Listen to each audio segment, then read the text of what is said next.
Can you see my screen now? Yes, and I think we accidentally hit start broadcast, so unfortunately, everyone else can see and hear what we're saying right now. Okay, that's okay. But as long as we, I mean, can you see? I don't know if we can. Yep. So I see you can easily try HydroLearn. Okay. That's what I'm doing right now on my screen. Sure. And when I do this, does it go directly? Let me see. When I go this, okay. So what do you see now, Ainsley, if you don't mind? Do you see like a web page with HydroLearn? I do. Okay. So when I click on the different tabs, you see different things now, right? Yep. Okay. Okay, so.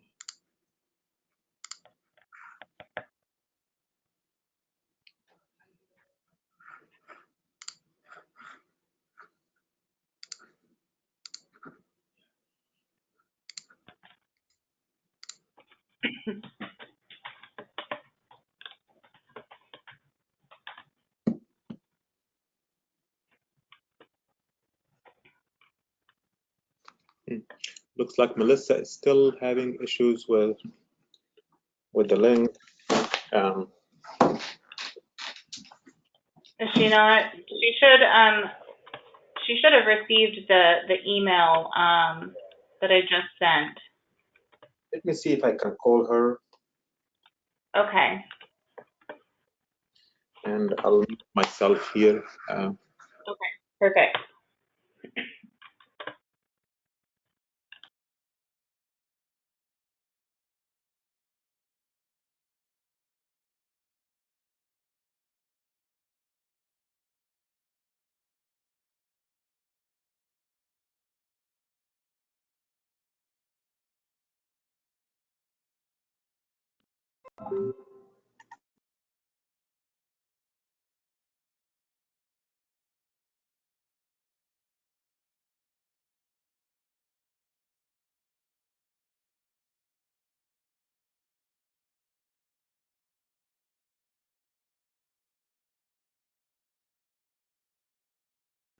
So Ainsley, which email do you use for Melissa?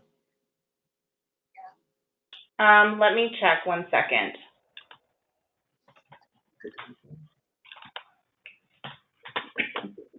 Okay. We've got mgallagher@louisiana.edu. I'm sorry, that's the wrong one. So I'll send you the right one in the chat box now, right? Okay. Yes. Okay. So, okay, Melissa, you should receive it shortly. Thank you. Bye-bye. Where's the chat box here?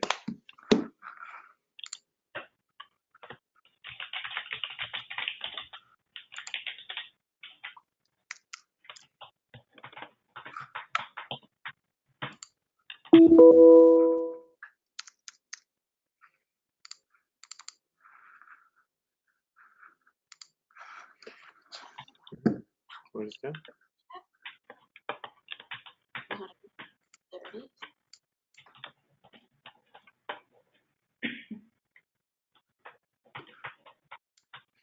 So, Ainsley, you should see it in the chat box now. Yep, so I'll type it into our panelist on the back end here, and then she should get an email. Okay. At main.edu. That's a problem, a mistake on my part here. Okay, so she should have been sent an email now. I have the one listed that you just sent. Okay. You should have just gotten it because I just got a copy as well.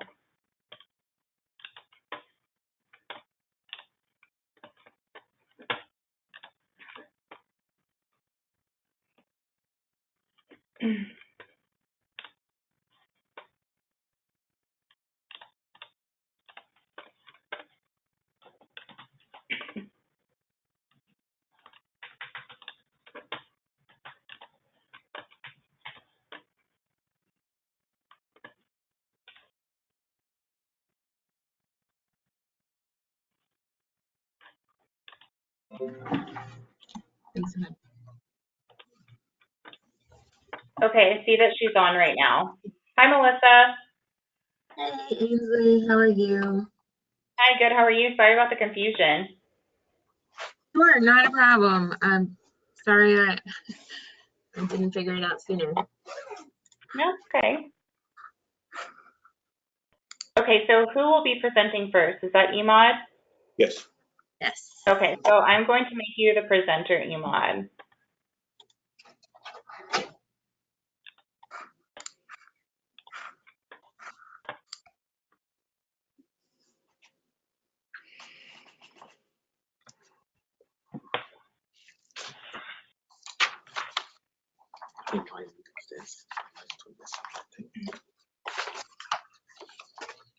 So it looks like we're waiting on Jenny and Dan, is that right? Jenny is here. Dan, she's with me in the same room, so she doesn't need to log in. Hi. Hi, how are you? Hi, Ainsley. Nice to meet you. Nice to And meet you as well. Dan should be joining shortly, but he's not going to present any specific slides, but he will be available for questions. So Sure. if the time is there, we can just start. Okay, so you'll be the presenter, and then it looks like Jenny will present using your computer. Yes. Okay, and then I will make Melissa the presenter last. Well, we transition in the middle, and then you transition back to me. Okay. So we have some slides to. Okay, yeah, just let me know when you're ready to transition, and I can do that for you. Right. Okay.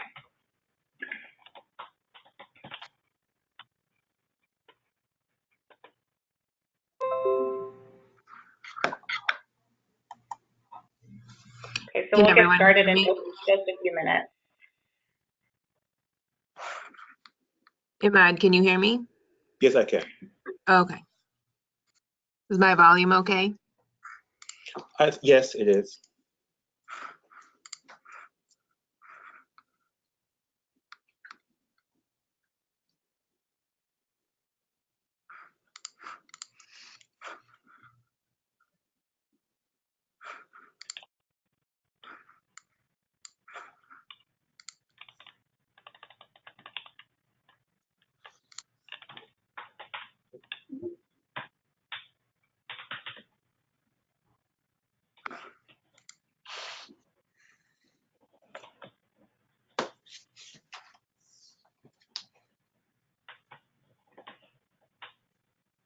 Okay, so I'll introduce everyone in about a minute. Sure. Great.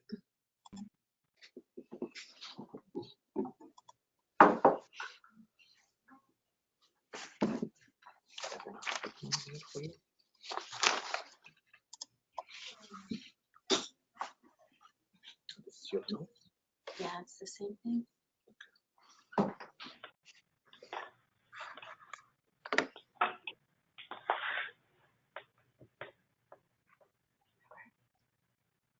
Hi everyone, welcome to the Fall 2019 Cyberseminar series. Just a few things before we begin. Please remember that if you have any questions, to type them into the questions box found in the GoToWebinar control panel. And as always, we will take questions at the conclusion of the talk today. So with that, I'll go ahead and hand it off to our host, Emad Habib, who will present our speakers. Okay, well, good afternoon, everybody. And this is Emad Habib from the University of Louisiana Lafayette. And this is our fourth episode of the Cyberseminar. We had three exciting talks the last 3 weeks. So we are happy to present for this week on a project that I'm leading, and that's called HydroLearn. And I'm joined here by some of our team members. We have a group of hydrology subject matter experts, David Tarbahan and Dan Ames. They will be joining us for questions and answers. Melissa Gallagher, she's leading the education team on the project. She is joining us from the University of Maine.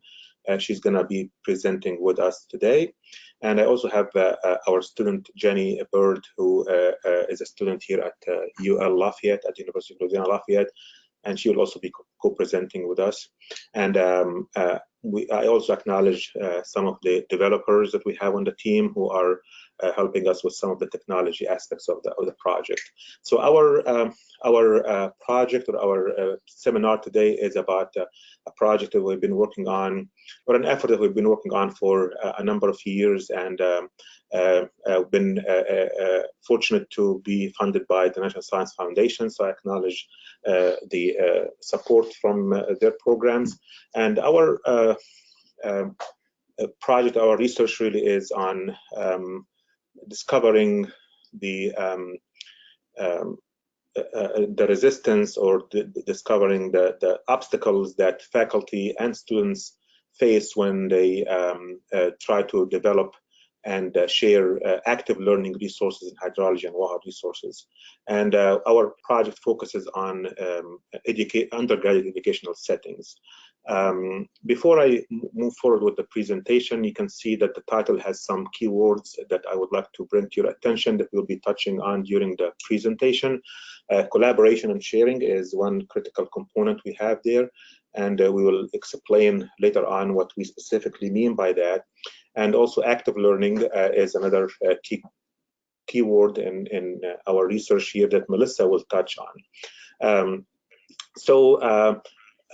The project really is trying to respond to the growing interest by the community to improve hydrology education, and the fact that that you are all on the call here speaks to the interest that you have in this topic. So how do we facilitate the work of everyone who's trying to enhance engineering hydrology education?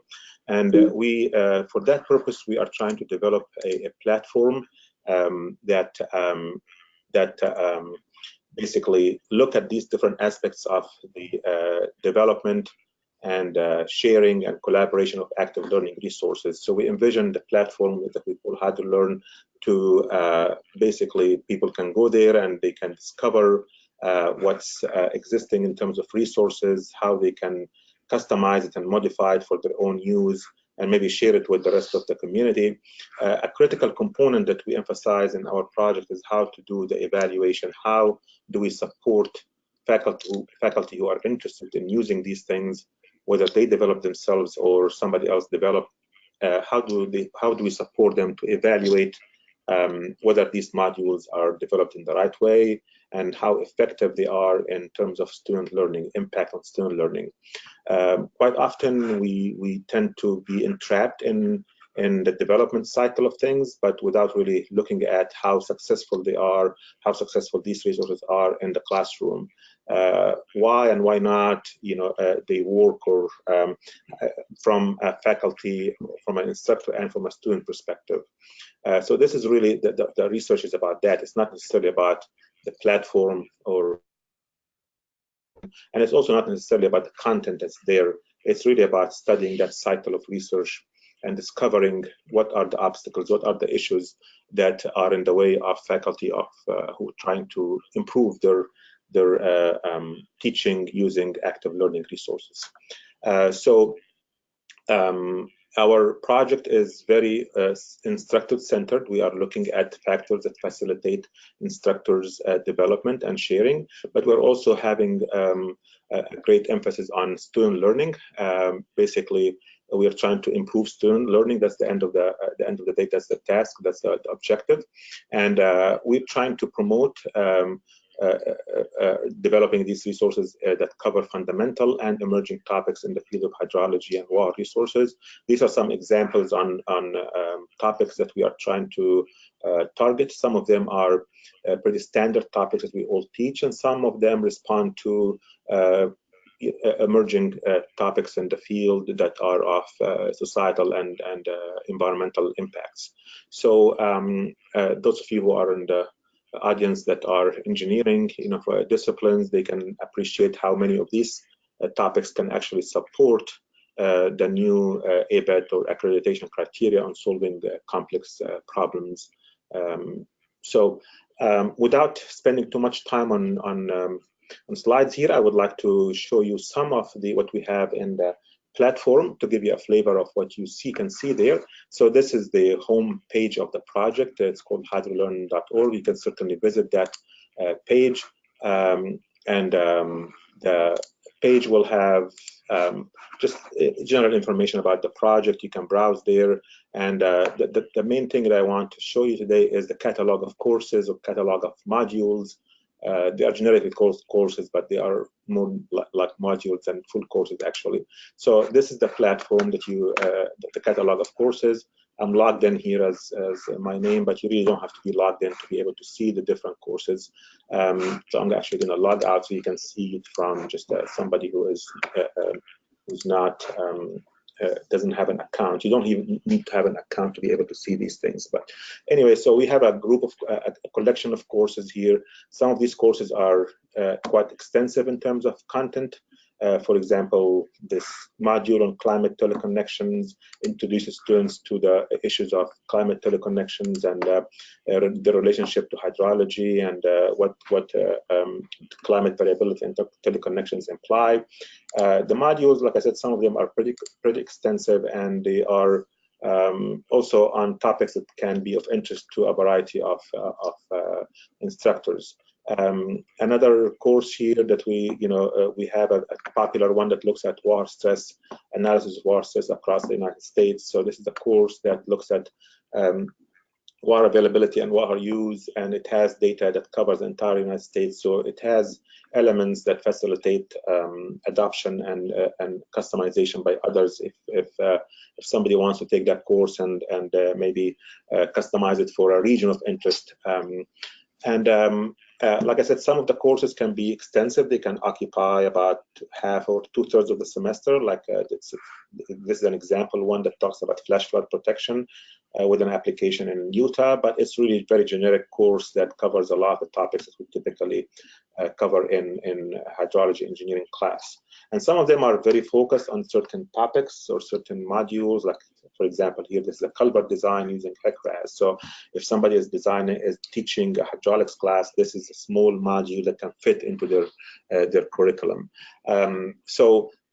To give you a little bit of more details about some of these modules, I'll turn it over to Jenny. She's our student here, and she will share with you one course and maybe cover the aspects that she finds interesting or not interesting from a student perspective. So I'll turn it to Jenny. Okay, just to be clear, I find it all very interesting. Can you help me navigate back to the PowerPoint? Sure. All right, thank you. Okay, so I'm here to tell you a little bit about HydroLearn from a student perspective. I'm a student here at the University of Louisiana at Lafayette, and I've completed a couple of these modules in actually 2 different courses now here at UL. And I find the platform very enjoyable, and it's easy to incorporate active learning into the classroom using this platform. So to tell you a little bit more about how I find it so appealing, I'm going to discuss in particular just one of the modules that I've used before. And it's a course on flood protection in an urbanized watershed in southern Louisiana. So the module itself is, I think it's called HEC-HMS modeling in the Bassin watershed, coastal Louisiana. And the overall focus of the module is the problem of flash flooding in an urbanized area in Louisiana. And the goal is for students to design some flood protection infrastructure to protect the community from the impacts of flash flooding. And this is based in an actual location in Louisiana. It's in Karen Crow, Louisiana. One of the more appealing things I find about HydroLearn is that the students are presented with a problem typical of what engineering hydrologists face. So the problems that we are given are something that we're going to face in the real world once we graduate. So we learn by doing the hydrology of the design. Additionally, something that's different from lecture type learning is that we're introduced to the subject matter just in time. So before we are produced, we are given the context of solving the problem. So we're given the material and then introduced to the problem. So it's not like the lecture style where you're presented something, you go home, you sleep on it, you forget about it, and a week later you have a homework assignment. It's not like that at all. So we're given the material and then given the problem, and we're solving it right there. And in addition to all of this, we're exposed to the professional tools that we're going to use in the industry. And these vary from module to module, but we use typically the modeling tools we use are HEC-HMS, HEC-RAS. We use advanced Excel in addition to like QGIS. So with that, let's go and actually look at this module.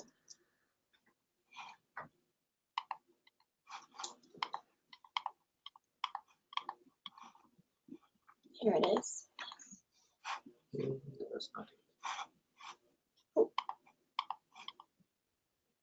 It's okay, silence.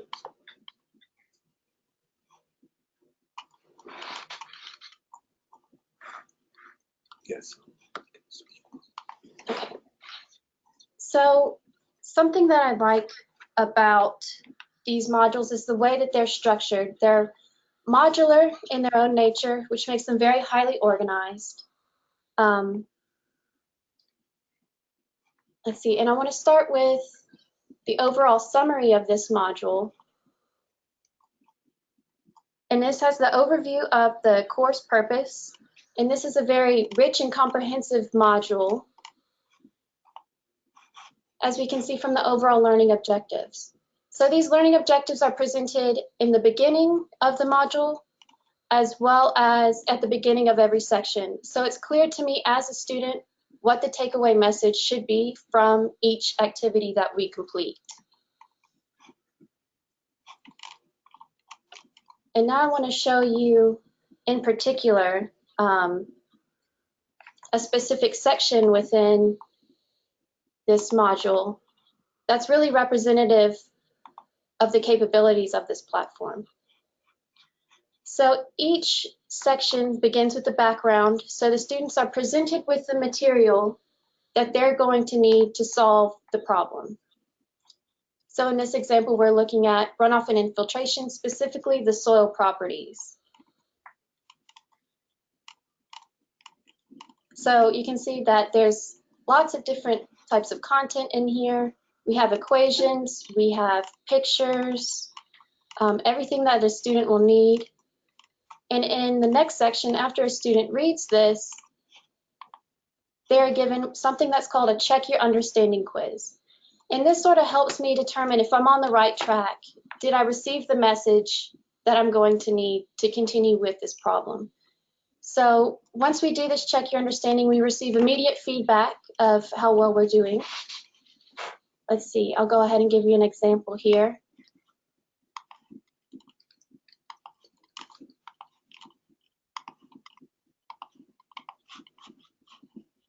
So we receive immediate feedback of how well we're doing before we continue on to the next part, which is the learning activity. And these learning activities are also highly structured. They all begin with a little bit of introductory context. They let the students know the results from the activity and the approximate points that they should receive. And then we are given a resources tables that gives us everything we need. And something that I like here is a template activity, which I'm going to download and show you real quick.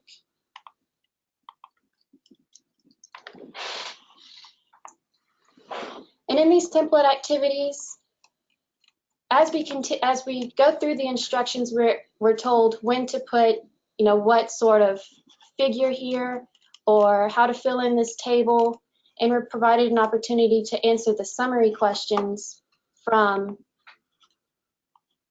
the learning activity. So we go through the instructions, we're filling out the template. I know for sure exactly what I need to do in order to get a good grade and turn in everything necessary for the assignment.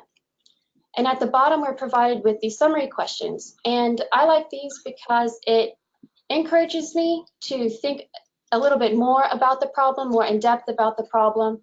And I mean, some of these are points that I may not have thought of as an inexperienced hydrologist. And then additionally, at the bottom of the learning activities, we're provided with rubrics. And these help us sort of guide the quality of our work. It gives me an idea of everything I need to do to earn a good grade. So, of course, as a good student, I'm going to aim for level 3, exceeds expectations, and it gives me guidelines here of exactly how I can meet this requirement. And additionally, with this platform, we're oftentimes directed to interact with some sort of external app. Just in this example, we have the web soil survey. So the links are provided here in the learning activity, but they're additionally provided up here in these pages, and sometimes they're even embedded in the course themselves. So as I'm completing this activity, I don't even need to navigate anywhere else. I can stay within HydroLearn and look at, say, the web soil survey, or this NOAA website, and we can interact with it here and complete the assignment without ever needing to leave HydroLearn. So the possibilities here are really endless when it comes to working with this platform. Okay, and all right, and so that concludes my part of this discussion, and I'm going to turn it over to Melissa, who will tell you a little bit more about the pedagogies behind the platform. Ainsley, can you make Melissa to be the presenter? Yep, Melissa is now the presenter. Great, thank you, Ainsley. So I'm going to talk to you a little bit about the research behind HydroLearn and the pedagogies that we've embedded within HydroLearn and how it's created to help scaffold the experience for instructors so that they can engage learners in these research-based pedagogies. So we really thought a lot about active learning methods in the creation of this platform, and also authentic online learning. There are lots of active learning methods, but the one I'm going to talk to you about mostly today is problem-based learning. So active learning methods is anything that gets students actively thinking about the content rather than just passively receiving it as they would while listening to a lecture. Active learning methods in engineering education courses have been shown to improve student achievement, pass rates, attitudes, self-esteem, and personal relationships. One way that we can engage students in active learning that makes a lot of sense in the engineering classroom is through problem-based learning. Problem-based learning originated in medical schools, and so some of the original research comes from there. Pre-med students who engage in problem-based learning scored the same or better on clinical examinations as compared to students who were engaged in traditional learning methods. Problem-based learning has also been used extensively with engineering students, and they've been shown to have more positive attitudes and also to retain knowledge for longer. So problem-based learning, in a traditional learning sequence, students are told what they need to know, they memorize it, and then they're assigned a problem set to illustrate how they would apply that knowledge. Usually those problem sets each problem will have one right answer. Students won't have to make a ton of decisions about how to shift inputs or change things to make decisions that real engineers would make. The problems tend to be simplified versions of the real world. In problem-based learning, you might begin with content or you might begin with a problem, but the problem comes in earlier. Students identify then what they need to know, and they apply what they need to know to solve the problem. And in doing so, they're typically making decisions. So problem-based learning has been used in engineering courses, as I said. This data comes from an electrical engineering course. The students, you can see the dotted line is students who were taught through traditional learning, and those students made growth from pre to post test. However, students in the solid line, those were problem-based learning units or modules, and they made more growth from pre to post. So this is just one piece of research highlighting why problem-based learning can be a really important tool to support student learning undergraduate engineering courses. The other thing I wanted to talk to you about today is authentic online learning.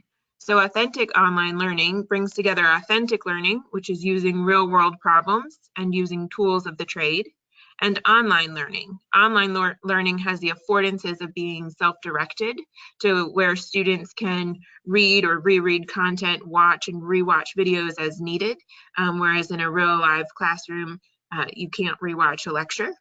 It allows students continuous opportunities to monitor their own progress, which through HydroLearn we do through the Check Your Understandings, as Jenny showed you a minute ago. And online learning also opens the door to continuous learning. It teaches students how they can access online resources to push their own learning.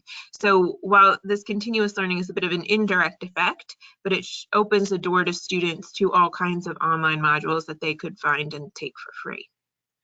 So HydroLearn aims to blend these two together. So we have embedded real-world problems and tools embedded within an online learning platform.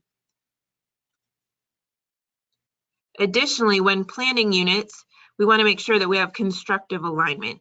Constructive alignment means that our learning objectives match our assessment, match our instruction. If I'm teaching about something, then it should be my goal that students learn that thing, and I should assess if they learned that thing. Oftentimes there's misalignment in the design of courses, but HydroLearn is set up specifically to help you create alignment. And I'm going to show you some of those tools we've created for you now. So Jenny showed you the Beau Bassin course. I'm going to show you Dry Canyon.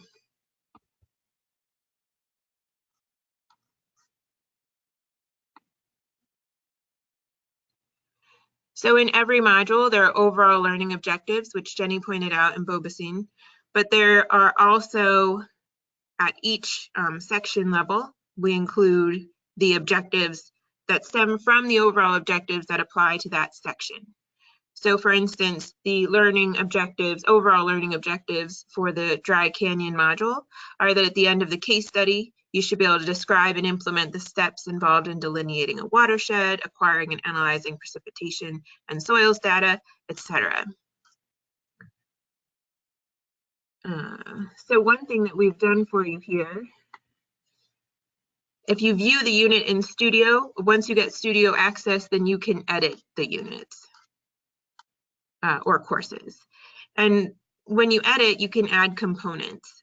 So we've created several components for you that are separate from the edX system that we designed to help you with constructive alignment. So for instance, the Learning Objectives Wizard.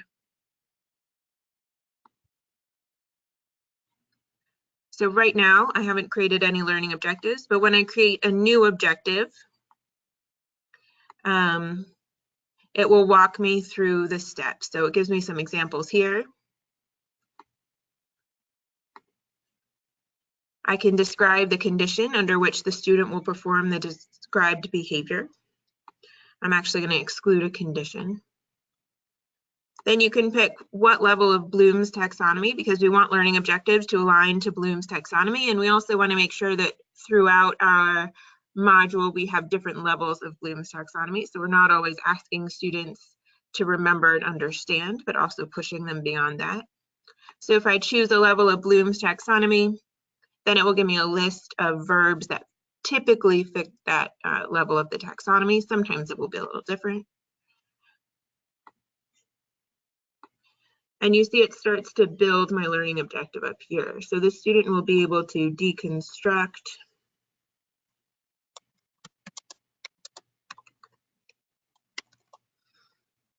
So I can start to type in what I would ask them to deconstruct.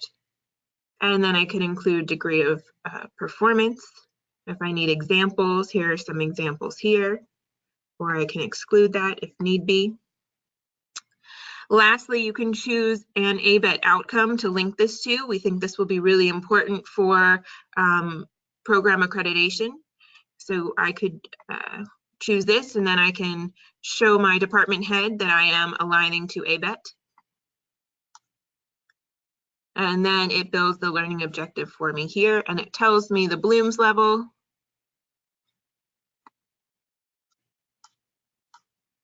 And when I save, it tells me the learning objective and the ABET outcomes that it's linked to.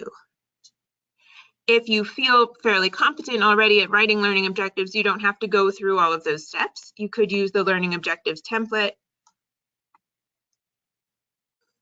which highlights that you want the condition, action, task, degree, and learning level, all the same things. And then it gives you examples and information here. In that way, you're less constrained than you are through the wizard. So the Learning Objectives Wizard is one way that we're trying to help you with constructive alignment. Another tool that we've given you, I'll go over in just a second. So we're going to go into the detention basin design with HEC-HMS learning activity. As I scroll down, I'm going to the summary questions. So you'll remember I mentioned that problem-based learning does not always have one clear answer to the questions, but typically requires students to make decisions. So when we look at these summary questions, they're a great example of problem-based learning embedded within the HydroLearn module. So for instance, it says, imagine you're a scientist or engineer at the consulting firm tasked with designing the detention basin for Dry Canyon. Your boss requested that you familiarize the design team with the detention basin results from HEC-HMS, write a description of the results and things to consider, discuss pros and cons of each design option, comment on the effect that your design outflow capacities might have on Logan River. So this assignment is asking students to make decisions. So grading assignments like that can be more challenging because it's not right or wrong, but there are certainly shades of gray and expectation in how students would respond to that. And that's where a rubric becomes really important for taking some of the subjectivity out of grading, but also making it more transparent to students what you're looking for. Students will give you what you're looking for in so much as they know what you're looking for. So it's important to tell students clearly what you're looking for. And the rubric is set up to do this. And to help you with that, we've created a rubric template. And so when I go to edit this rubric, and I click on the help question mark, it goes through for me, what is the criteria? What are levels of the rubric? How do I assign point values? What are things I would want to think about? It gives some example rubrics. So it really scaffolds the process for you so that you can have alignment between your assessment, and which goes with the rubric, and your learning objectives, which you created previously.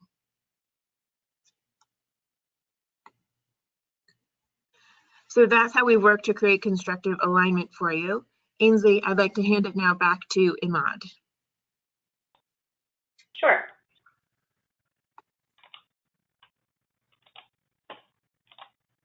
Okay, Emad, you're good to go. Thank you, and this is the last time we'll switch. So, you have seen so far, the platform from a student perspective, and we also learned a little bit about the research behind how we are trying to facilitate the use of these resources by instructors, whether by developing customizable content or also those support mechanisms that Melissa talked about in terms of the rubrics and learning objectives, and hoping that some of that will reduce the burden from the instructor who is trying to adopt some of these resources and use them in their classrooms. Because that's where we see a lot of the drop in using these types of resources, whether they are developed by us or by others, that they are not equipped with support mechanisms that can help the instructor use them in the classroom and still not get any resistance from their students, or without also adding too much effort for the instructor to come up with how do I grade these things. A lot of these active learning resources, whether they are data-driven or modeling-driven, they require quite a bit of grading. The answers are not trivial. So if the instructor does not have support on how to grade these things, quite often they tend to go back to their traditional problems, whether they are textbook or something that they are most familiar with, and they stick with that. So that's part of the research that we're trying to learn in this project, is to figure out how do we reduce these types of obstacles that we all face when we try to develop or adopt something new or innovative.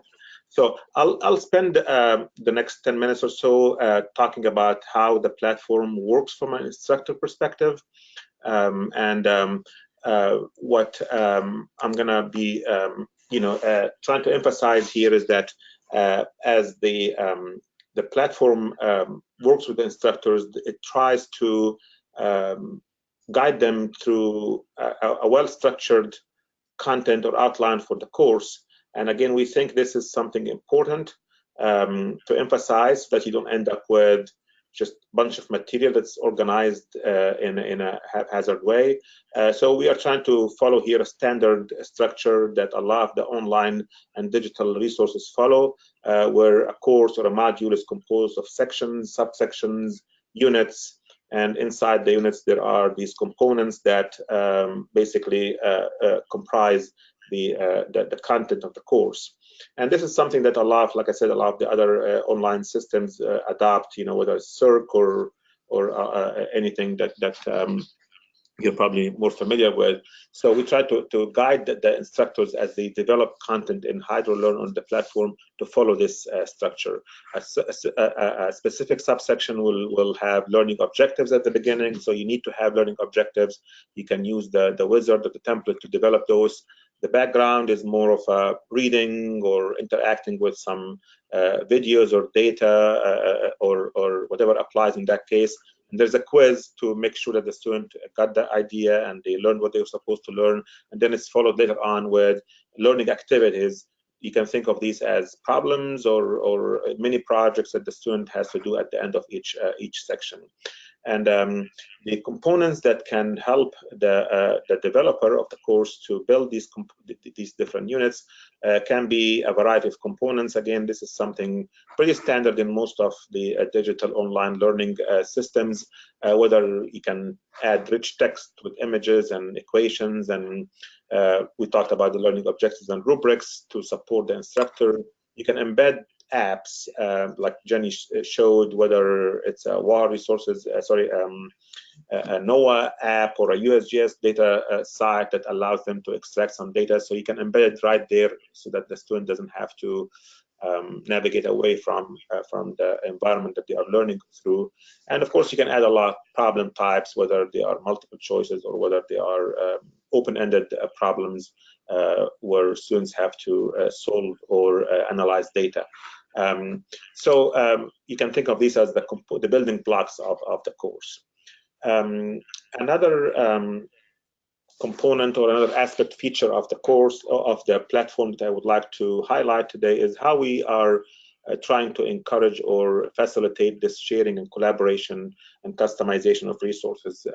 We think this is an appealing aspect of any online or digital resource if you can actually customize it or modify it and share it with others, or maybe collaborate in developing them. This is another hypothesis that we have in the project, is that if you have these mechanisms, hopefully it will reduce the burden on all of us to develop stuff from scratch. So I'm going to be talking a little bit about what these really mean.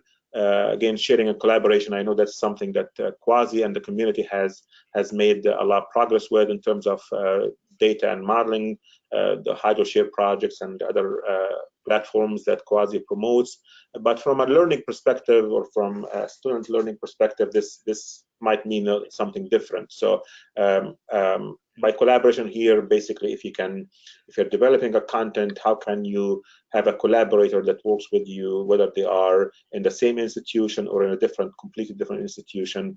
How can you share an entire module or course with other instructors, basically cloning something that you see there and becomes yours with some credit to the original developer, and then you can modify it for your own use. And that brings us to the modularity and customization. What's the level of modularity and customizability that you can have with these courses so that you can facilitate their rebranding and their growth, so that they don't end up being outdated or obsolete if the data source or if the instructions changes. If a link to a certain site has changed, you can modify it right there, so that you don't have to live with an obsolete course.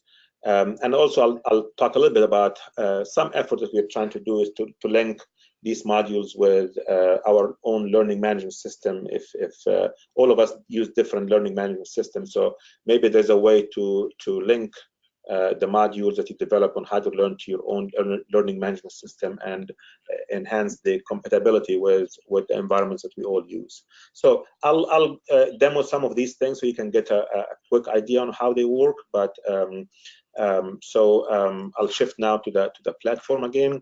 And so let's say I go to the HydroLearn website here, and I browse some of the courses, and I like one of them.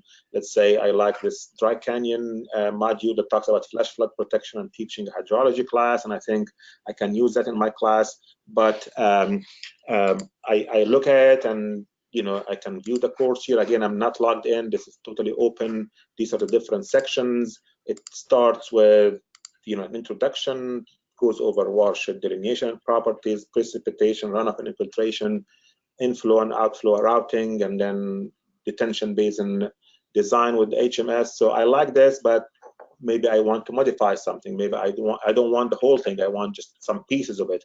Or there's another data set that I want to add instead of the data set that this course is using. So in that case, I will actually have to sign in, because now I want to modify things, right? So I need to sign in. I have to have an account, but it's pretty straightforward. So once I'm signed in, I'm here as an instructor, as a staff. So in that case, I will actually open this course in my studio account, which comes with the platform here. So the studio account will I'm going to go to my studio account here. So this is the other site where my courses exist. Again, I'm going to log out for a minute here.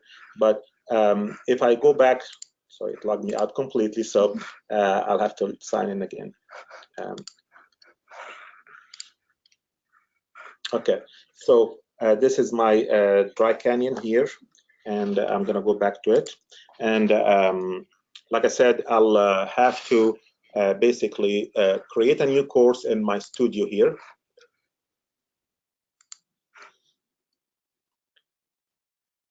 So this is, yeah, I'll sign out for a minute here.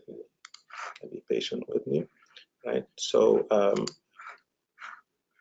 where's the Dry Canyon here again? Okay, so you can see here there's an export link, right? So basically this one allows me to export the entire course, and it will ask me to sign in again.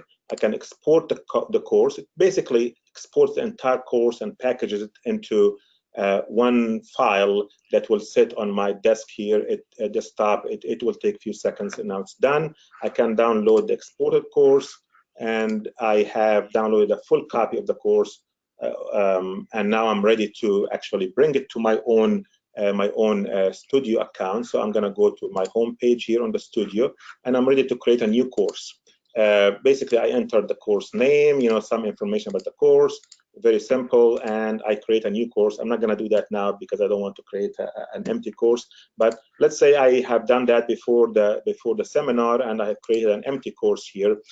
So this is the empty course, and now I can basically go and import this entire course that I just downloaded into my own new course here. So so it will come here. It will take a few seconds to upload the course into my existing new course here. And this course is pretty heavy, so it's taking a little bit more time compared to the other ones. It's working now. Of course, when I bring an entire course into a new course, it will overwrite everything there, so I have to be careful with that. And once it finishes, it will populate the course with exactly same copy of what I had seen in that course that I want to adopt.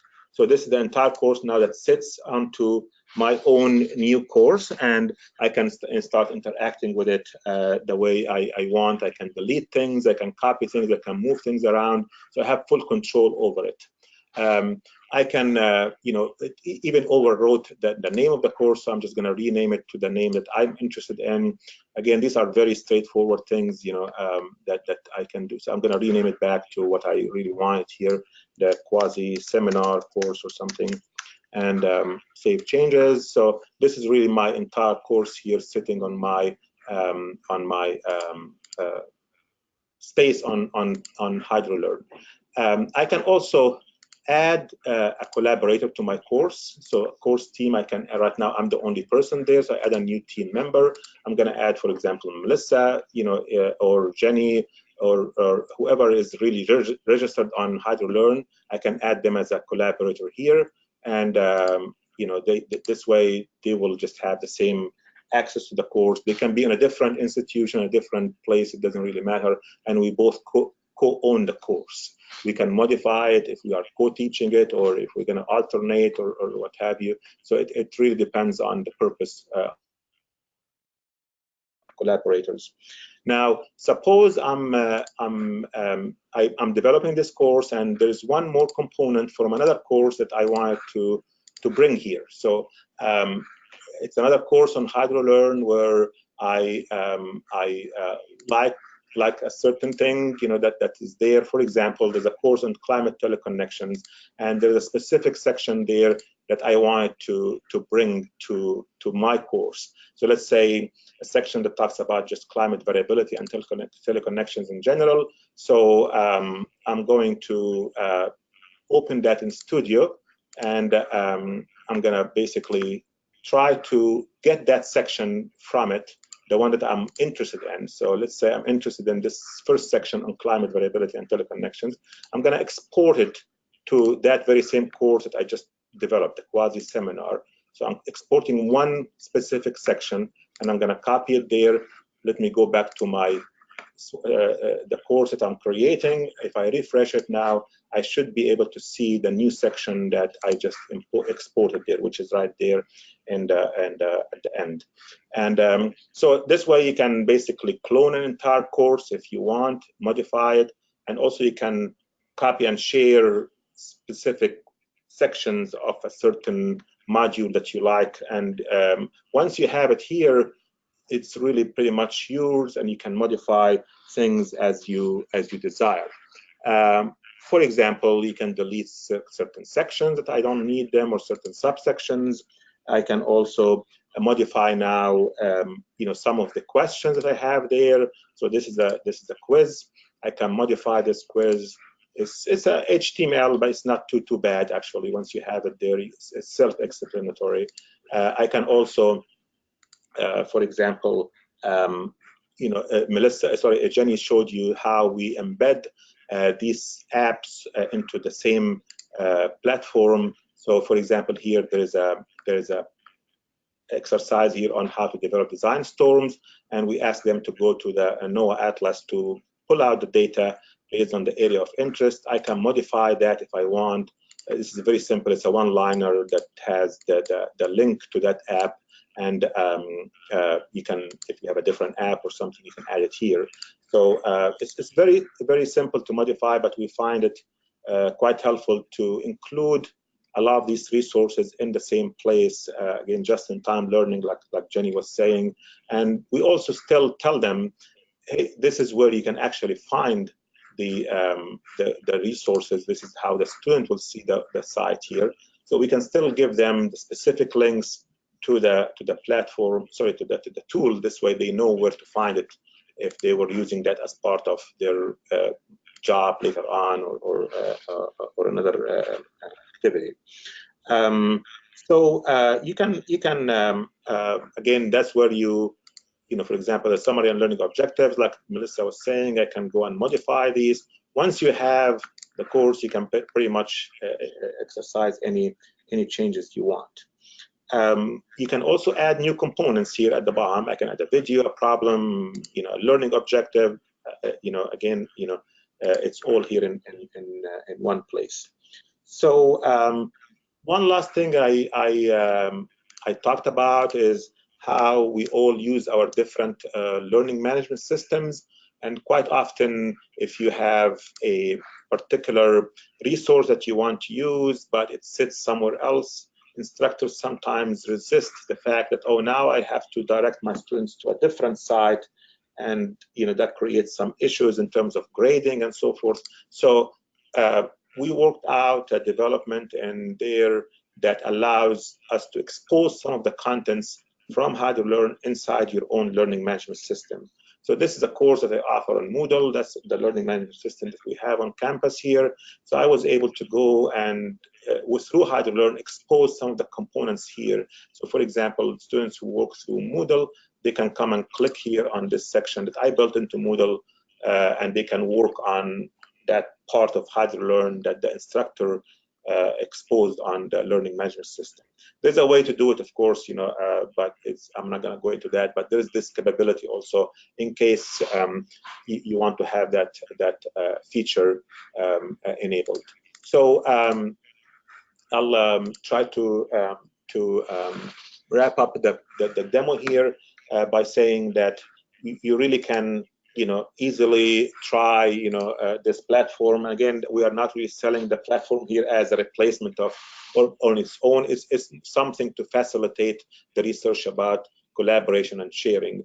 You can create an account very simple, and it allows you to either view stuff or to modify things with the studio account. We have a practice course there if you want to play with some of these things and get a feeling of how it works. And we also have a 101 on how to use HydroLearn in general. The last few minutes I'll spend here, a couple minutes on. We have a fellowship program as part of our project to facilitate, to engage folks who are interested in this type of work and interested to learn about, not necessarily about HydroLearn, again, this is not the purpose, but to engage with us in studying this cycle of development and sharing and collaboration. We currently have a group of a cohort of fellows who are working with us on developing content or using content in HydroLearn. We have about 10 of them that we started, and we still have a room for folks who are interested. We actually have an open call for a fellowship participation. It's available on our website, and you can interested faculty can work with us, and we can learn from their experience using the platform and how it's supporting them or it's not supporting them, and what are the obstacles that they face when they try to develop these resources. With that, I'll stop and take any questions if you have questions for us. Emad, can you tell us the application deadline for the HydroLearn? Well, we had a deadline for this last, I think it was October 1st, if I remember. Now we are accepting accepting a new cohort for the spring, and we have a deadline of December 1st, if I recall. It's on the website. Perfect. And yes, so ideally we want to receive the applications by the deadlines, but if somebody has a different deadline because of a different timeline, we are willing to work with the timeline that suits people. Perfect, thank you. Okay, so it looks like we only have one question that's come through so far. Imon says, I don't see this class, flood protection in urbanized settings on HydroLearn. Well, I mean, you should be able to see it. It's basically called Beau Bassin. I think I still can see you can still see my screen, but yes. It's right there. Maybe the title was a little different, but it's this one basically. It's called Hydrologic Design Using HMS. Perfect, thank you. Does anyone else have any other questions? We don't have anything in the questions box other than the one we just asked.